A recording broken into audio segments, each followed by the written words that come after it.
So I'll show you about the Matsya Asana, how to do this pose and what are the basic things which you need to be remembered.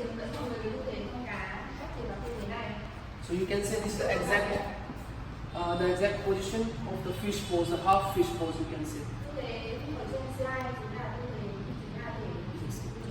Now you turn off. Yes. So first I will show you the very easy technique to do the fish pose. Lying in the relaxing position, like same in the Shavasana. And you have to use your hands, same like you are doing in the wheel pose. Your palm should be inside, elbow should be a bit closer. Using your arm strength and just try to lift up your upper body. And drop the head down first. So after that it will be depend on your flexibility, how much you have an opening in your upper back especially. So with the support of your arms, take the support from your arms and put your head more inside.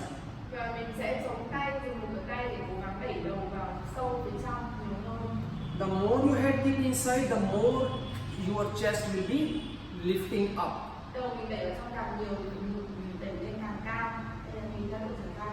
The more your chest will be lifting up, so it will affect more on your upper back opening, your lungs opening and your shoulder opening.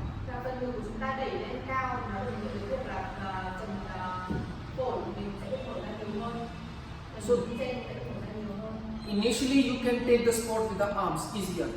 Stay. This practice first. Okay, you relax first. Come back. Sit, relax. Turn your head left and right. Because this posture is very much effect for your neck. Okay, now do again. Second technique can be, you can use the same position, the same technique as we did in the beginning. And once you come in the position, you can take your hands side of your hip.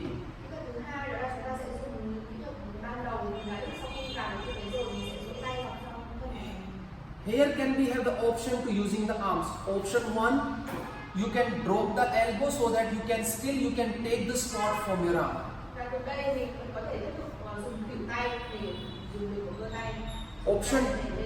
Option 2, you can keep the arms straight if you have enough strength to hold this posture, especially from your upper back and your core.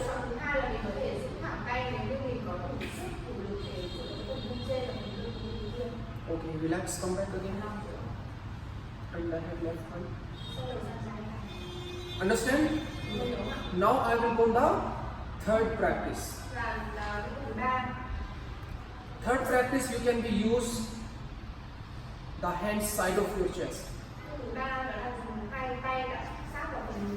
And then try to lift up your upper back. We are talking about the technique. You can also use this technique. This technique you can use once you have enough strength in your upper back, in your shoulder and in your neck. Then you can use this technique.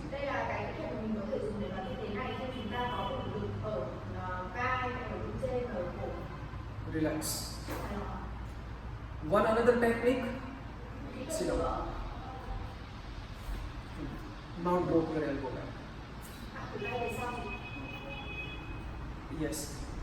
Come in that position, and from here you can also come in the fish posture.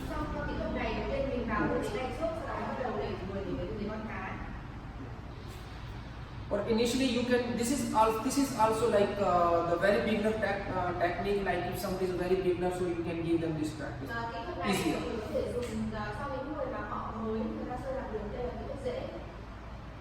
Yeah.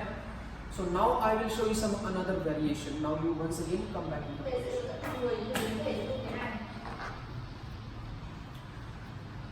Until now we just did something very beginner practice. Now I will take you the same posture, some intensive practice, some another level of that practice.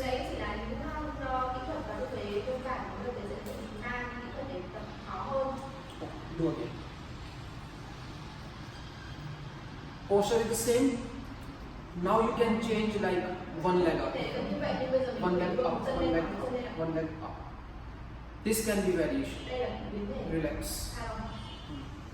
Both legs up can be variation. It is a bit more intense. Relax. Both hands up. It can be have more challenge. Yes. Now hands up and the legs up can be have more and more intensity. Oh, relax first. You see, so the one practice we are going different modifications. We are going the different techniques, and we are going some different variations.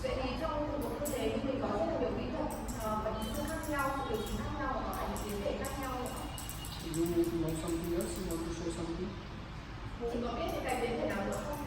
Đẩy hông lên. Hiếp á. Sao không đẩy hông lên được? Chị đang đứng bằng đầu thì đẩy hông kiểu gì? Chị đứng đầu với cả mông mà làm sao mà đẩy hông lên? Chị đẩy tay lên phía trên đầu ấy, đẩy hẳn mở. No.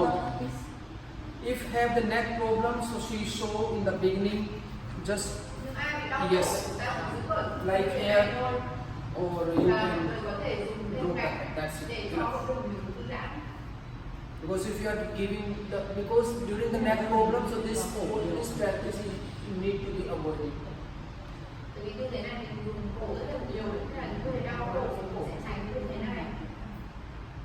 Yeah. Any question? Any question?